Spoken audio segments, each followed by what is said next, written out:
Bago po natin simulan ang Chapter 13, gusto ko lang po magpasalamat sa mga sumusuporta sa ating munting channel, sa aking mga subscriber at sa mga bagong kong subscriber, pati na rin sa ating mga silent listener. Shout out po sa inyo, maraming salamat po. At sa mga hindi pa nakasubscribe, mag-subscribe na po kayo, libre lang po yan, walang bayad, at pakiclick na rin ang bell button upang lagi kayong update aking mga nilalabas na video. Nagsisimula ang ating chapter 13 sa loob ng palasyo ng Emperyo.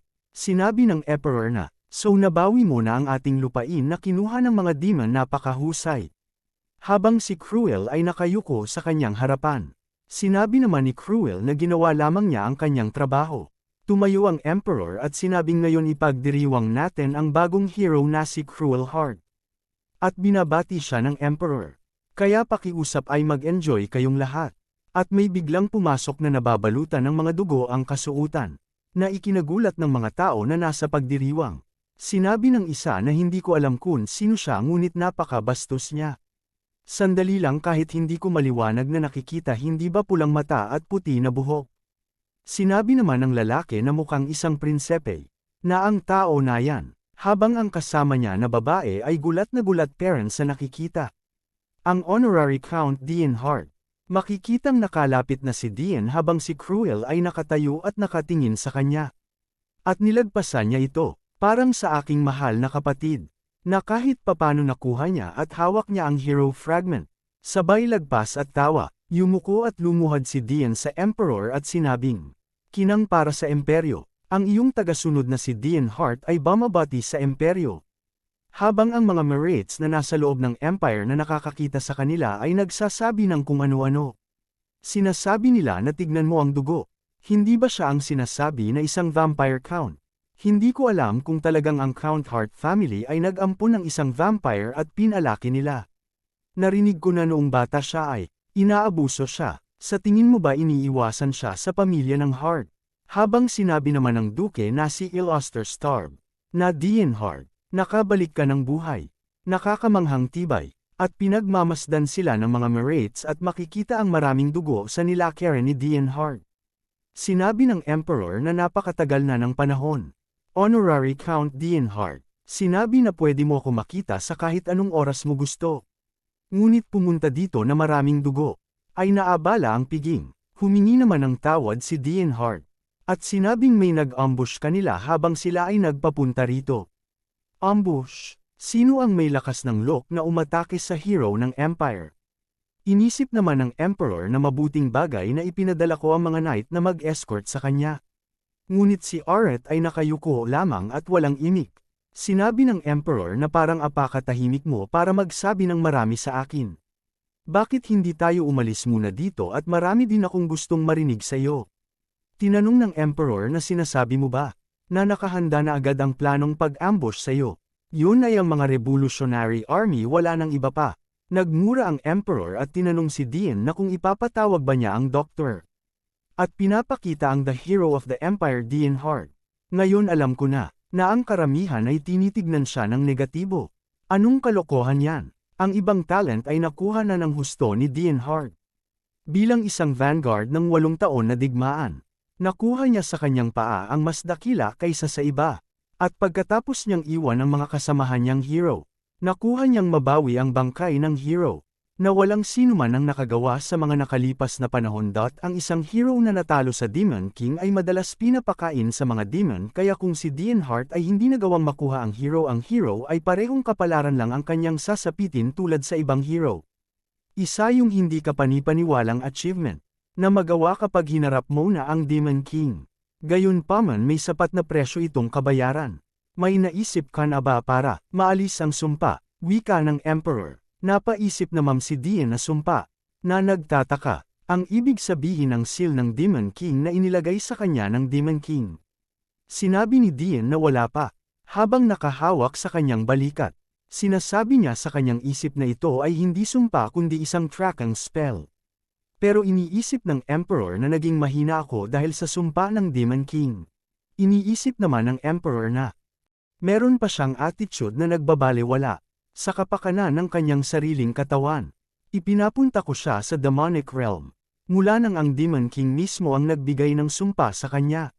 Sinabi ng Emperor na sa palagay niya ay kailangan na bumalik ni Dienhart sa demonic realm. Nagbibigay sa akin ng malaking hindi komportable, na magpadala ng napakapambihirang talento sa ganoon na kasamang lugar. Iniisip naman ni Dean na ginagamit siya ng Emperor upang maging spy sa demonic realm, ngunit ano ang aking sasabihin?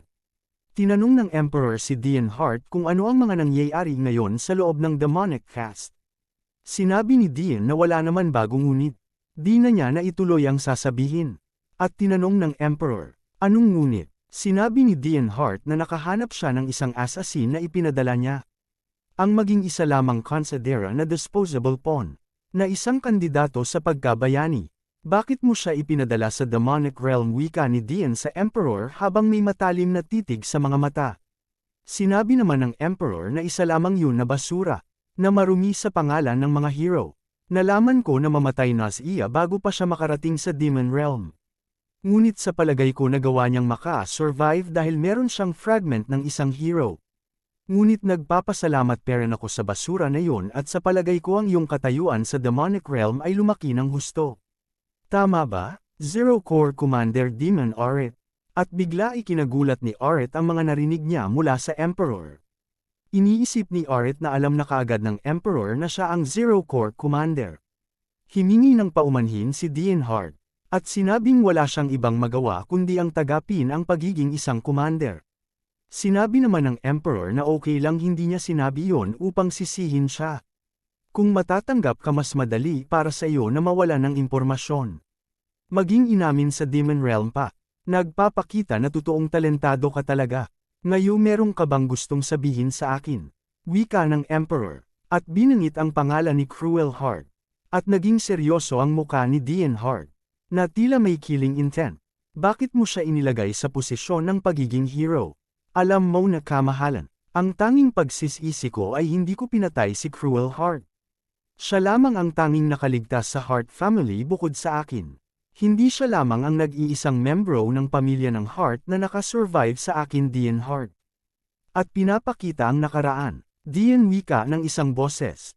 At sinabi ng batang Cruel Heart na ang kanilang ina at ama ay naghihintay. Brother wika naman ng batang Dienhart.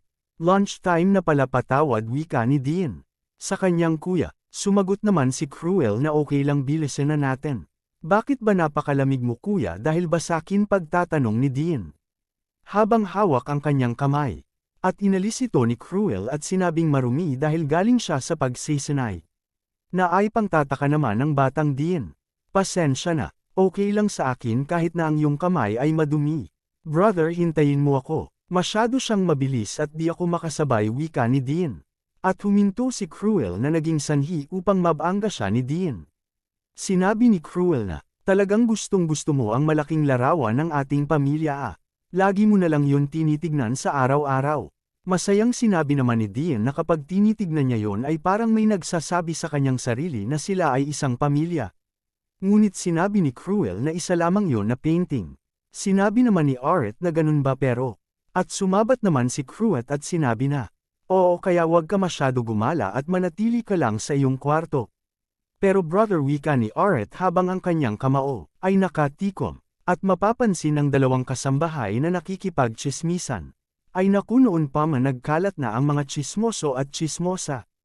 Na nagtataka ang isa bakit ang ikalawa nilang young master ay pula ang mata at puti ang buhok. Sumang-ayon naman ang isa at sinabing bakit siya naiiba sa kanila. Nararamdaman ni Dean na lagi lamang siyang nag-iisa. Sinabi pa ng isang tsismosa na nagtataka ako kung totoo ba na isa siya sa Heart family. Na naririnig ni Dean, ngunit kapag tinitignan niya ang malaking larawan, nararamdaman niya na bahagi siya at parte siya ng pamilya. Hinihiling niya na ipinanganak siya na may berdeng mata at itim na buhok. Na nagre-representa ng Heart family. Dean, Cruel, huli na naman kayo, wika ng kanilang ama. Hindi ba sinabi ko sa inyo na bilisan niyo? Dahil kailangan natin pumunta sa piging ngayong gabi sa royal family. Sinabi naman ng kanilang ina na may pag-aalala. Na Dean, hindi na naman ba maganda ang iyong nararamdaman? Magiging masama ito kung meron kang sakit, bakit di ka alang muna manatili sa bahay? Ngunit hindi naman pumayag si Dean at sinabing gusto niyang pumunta. Huminahon ka wika ng kanilang ama sa kanyang asawa at sinabing, si Dian ay hindi makakapanatili sa kanila kung may sakit siya. Sinabi naman ng kanilang ina bakit hindi siya mag-aalala. Paano kung meron ibang mangyari? Dahil siya ay masyado mahina. Nagalit naman ang kanilang amo at sinabi sa kanyang asawa na, sinasabi mo ba na ikanda daw natin siya habang buhay? Hindi pa natin ipinapakita sa Empire ang kanyang muka. Kaya nagkakaroon ng mga sabi-sabi sa paligid. Hindi tayo mabubuhay ng ganito. Naiintindihan mo ba Dian kaya dapat mag-ingat-ingat ka sa labas? Huwag mo hayaan na ang iba ay malaman ang iyong bahid. Sumang-ayong naman si Dian at sinabing, titiisin ko yan sa isip ko. Sa palagay ko ang aking mga magulang ay hindi nasisisiyahan sa akin. Wika ni Dian sa kanyang isip. Ang kanyang anyo ay parang nilikha na isang napakahinang katawan.